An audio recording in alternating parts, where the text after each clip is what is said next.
Charles the Great, otherwise known by his more popular name of Charlemagne, is a name that resonates with greatness, military conquest, and drastic political and religious reformations in medieval Europe. He and his descendants were some of the most powerful rulers of the early Middle Ages, whose empire spanned much of modern-day France, Germany, Italy, and parts of Spain. However, Charlemagne's rise to power was not without its challenges and obstacles. The Merovingian dynasty, which ruled the Frankish kingdoms from the 5th to the 8th century, were increasingly overshadowed by their more powerful mayors of the palace.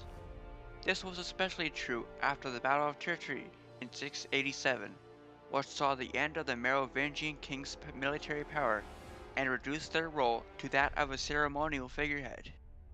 The mayors of the palace, who were responsible for the day-to-day administration of the kingdom, gained more and more power and became the de facto rulers of the Frankish kingdoms. Charles Martel became the mayor of the palace after his father's death in 711. He quickly consolidated his position as he decided not to elevate a new Merovingian king, becoming the de facto king of the Franks by defeating rival factions in a succession crisis for the title of mayor. One of his most notable achievements was his efforts to Christianize the pagan East by supporting missionary work done by those like Saint Boniface. Charles's contributions to the development of feudalism in Western Europe were also significant, as he used land grants to reward his loyal supporters and create a system of vassalage that would become a cornerstone of medieval European society for centuries to come. Charles Martel is perhaps best known for his military successes, most notably his victory over the Umayyad Caliphate at the Battle of Tours in 732. This battle, which saw the Franks defeat a Muslim raiding party that had invaded Europe from Spain, was perhaps a turning point in the history of Europe, as it helped halt the expansion of the Muslims into Western Europe. Charles's leadership in this battle earned him the nickname of the Hammer, and cemented his reputation as one of the most important military commanders of his time. After Charles's death in 741, his sons Charlemagne and Pepin the Short ruled as joint mayors of the palace. However, Charlemagne soon retired to a monastery, leaving Pepin as the sole ruler of the Franks. Pepin reinstated the Merovingians as kings of the Franks only in name in order to guarantee a stable rule, but had plans to take the throne for himself. Now he looked for someone that could legitimize his rule. In the 8th century, the papacy was weak and in danger. The iconoclasm controversy had estranged and isolated the papacy in Rome with the Eastern churches in the Byzantine Empire. To the north, the Lombards, a Germanic tribe, had invaded and conquered much of Italy, threatening the city of Rome. Pope Zachary looked to champion a Christian capable of defending the papacy, and he found one in Pepin. With their interests colliding, Pepin was subsequently crowned king of the Franks by Pope Zachary after deposing the Merovingians in 751, thus officially establishing the Carolingian dynasty as the ruling family of the Frankish kingdoms. Pepin went to war with the Lombards, making quick work of them in 752. Pepin's intervention led to the donation of Pepin, in which Pepin granted the papacy the land surrounding the city of Ravenna. This donation marked the beginning of the papacy as a political power in Italy, and set the stage for the future power struggles between the papacy and the Holy Roman Empire. Charlemagne was born in 742 in what is likely Aachen in modern-day Germany, the eldest son of Pepin the Short and Bertrada of Leon. Upon the death of his father in 768, Charlemagne and his younger brother, Carloman I, were declared joint kings of the Franks. However, their relationship was far from harmonious, with tensions between the two brothers simmering just below the surface. Charlemagne preferred proactive and direct solutions, while Carloman did not. Their rivalry came to a head in 771, when Carloman suddenly died, leaving Charlemagne as the sole undisputed leader of the Franks. Around the same time as Carloman's death, the king of the Lombards, Desiderius, continued the bitter feud with the papacy in Rome. Desiderius coveted the territory surrounding Rome, and the Pope refused to cede them to him. In response, Desiderius marched his armies towards Rome, laying waste to everything in his path. The papacy, in desperation, turned to the Franks for assistance. In an effort to cement an alliance with the Lombards and ease tensions between the two kingdoms, Charlemagne married Desiderata, the daughter of King Darius. However, the marriage was short-lived, as Charlemagne soon grew bored with his Lombard bride and divorced her, instead marrying a young Swabian teenager, Hildegard. This did not sit well with Desiderius, who saw it as a personal affront. In retaliation, Desiderius granted asylum to Carloman's widow, Gerberge, who had fled to Lombardy with her young sons. This move angered Charlemagne, who saw it as a direct challenge to his authority and legitimacy as king of the Franks. Charlemagne was not content to let Desiderius' actions go unpunished. He saw an opportunity to expand his territory and influence by aiding the Pope against the Lombards. In 773, Charlemagne led his armies into Italy, laying siege to Desiderius' capital of Pavia. The siege was long and grueling, lasting 10 months, but eventually, Charlemagne emerged victorious and consolidated his power over northern Italy. In recognition of Charlemagne's military prowess and his assistance in defeating Desiderius, the Pope crowned Charlemagne as King of the Lombards in 774, and in return, Charlemagne reconfirmed the lands given by the donation of Pepin. As Charlemagne got himself involved in Italy, he was also embroiled in what would become a long and bloody war with the Saxons, a Germanic people who occupied much of modern-day northwest Germany. The Saxons were followers of the Norse religion, conflicting with Charlemagne's fervent Christian vision and his intolerance of paganistic beliefs and practices. In 772, a Saxon raiding party entered the Netherlands, giving Charlemagne a proper casus belli to invade Saxony. The same year, Charlemagne's army marched into Saxony and burned the Irmisol, a tree representing the Norse tree of life, Yggdrasil, and slaughtered Saxons as he went. More campaigns of his followed this pattern of death and destruction. In 777, a Saxon chieftain, Windukind, united the Saxon tribes and led the resistance against Charlemagne. 5 years later, Charlemagne ordered the execution of 4,500 Saxon prisoners of war in what became known as the Massacre of Verdun. Windukind accepted his baptism as a gesture of peace, but the resistance continued. Covering a total of 18 campaigns over a period of 30 years, the cycle of Saxon rebellion and draconian Carolingian response endured. In 804, Charlemagne ordered the deportation of 10,000 Saxons to northern France, colonizing Saxony with his own people.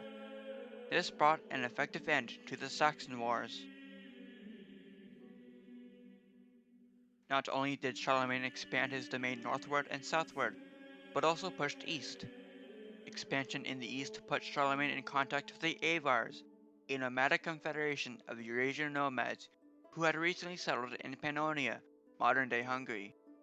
In 788, the Avars invaded Bavaria and Friuli, launching a surprise attack on the Bavarian frontier.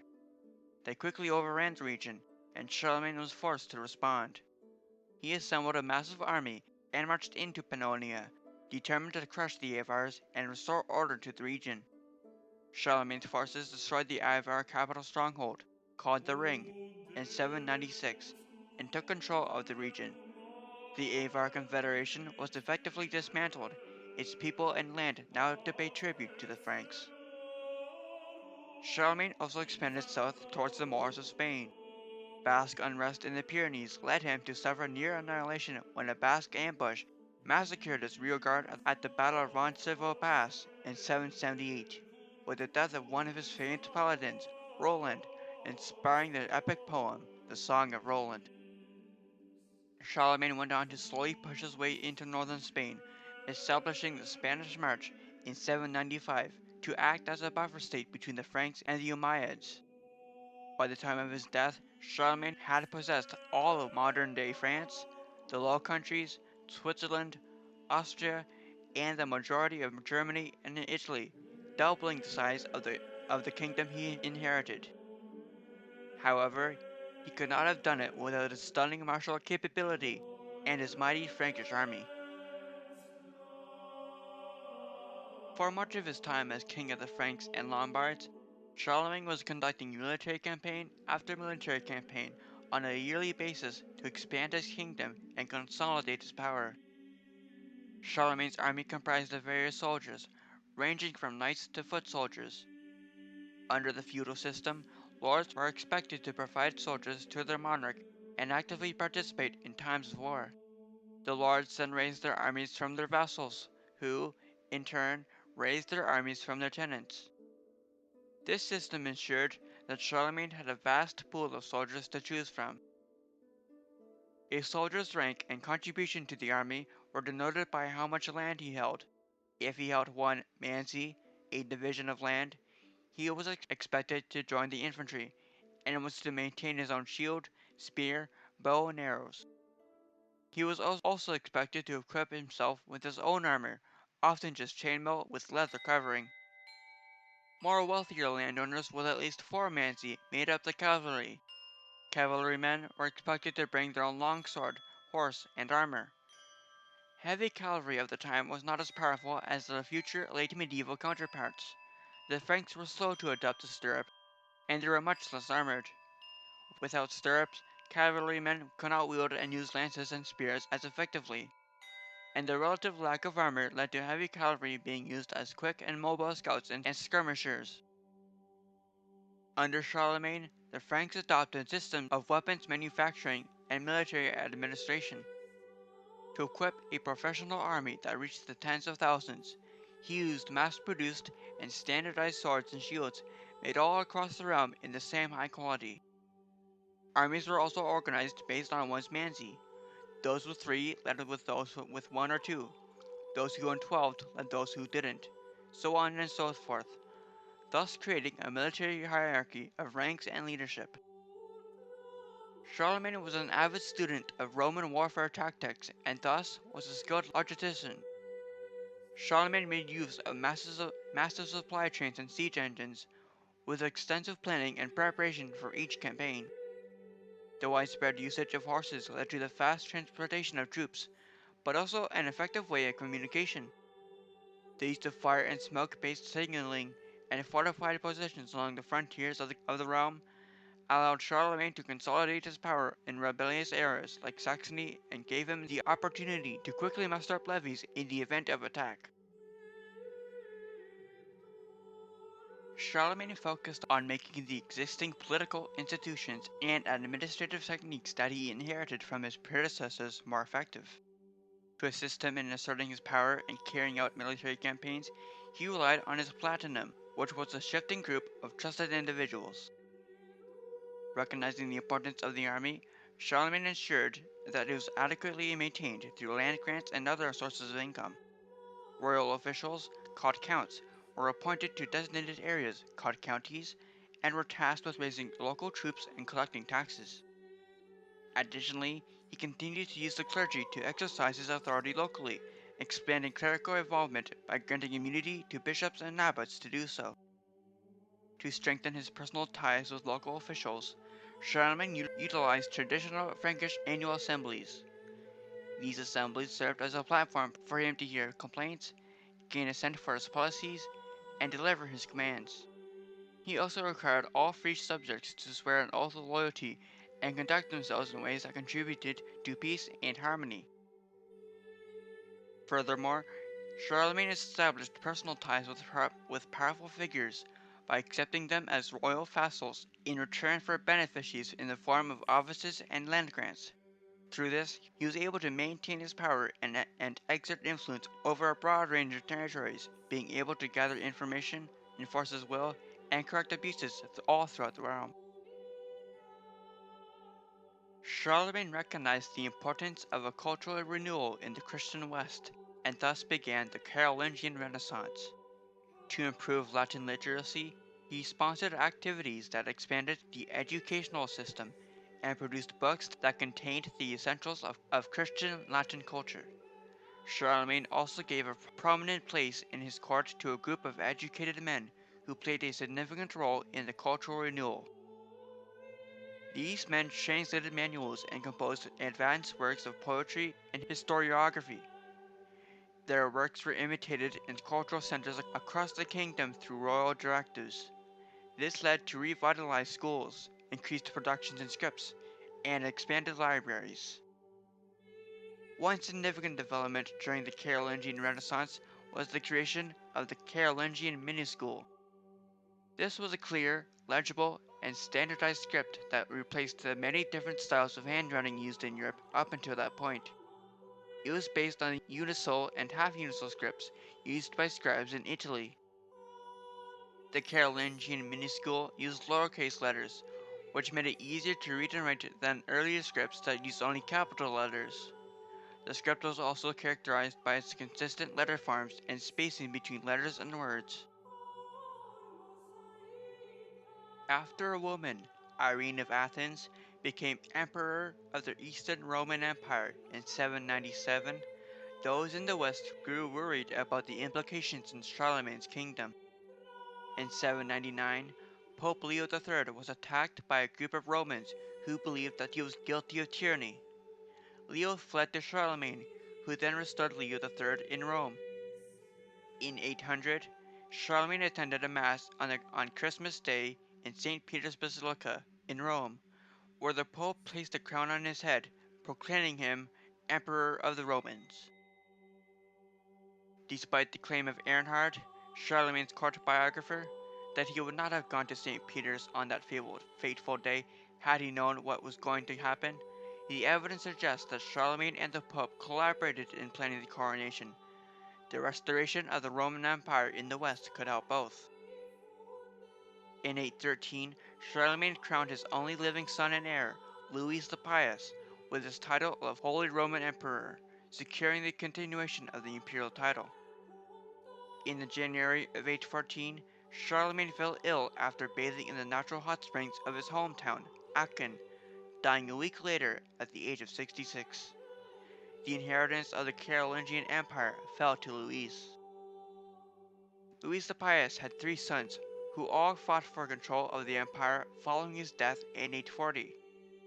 The eldest, Lothair, was initially crowned as the sole emperor, but his younger brothers, Louis the German and Charles the Bald, rebelled against him. The resulting civil war lasted for 3 years and ended with the Treaty of Verdun in 843. The Treaty of Verdun divided the empire into three parts. Lothair received the central part of the empire, called Middle Francia, including the Netherlands, Burgundy, and northern Italy. Louis the German received the eastern part of the empire, called East Francia, which included Germany and Austria. And Charles the Bald received the western part of the empire, called West Francia, mainly France and Aquitaine.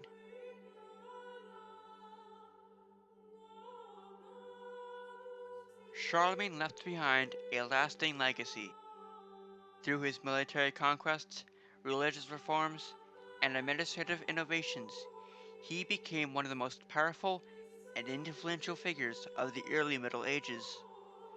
His achievements include the expansion of the Frankish kingdom into the biggest state in Western Europe since the fall of Western Rome, the establishment of a centralized government, the promotion of education and the arts, and the propagation of Christianity. Charlemagne's legacy also inspired later European rulers, such as Napoleon Bonaparte, who sought to emulate his achievements. His contributions to the development of Western Europe are significant, and his impact is still felt today in the form of modern Europe. His achievements have given him the rightfully earned name of Carolus Magnus, Charles the Great, Europe Pater, Father of Europe.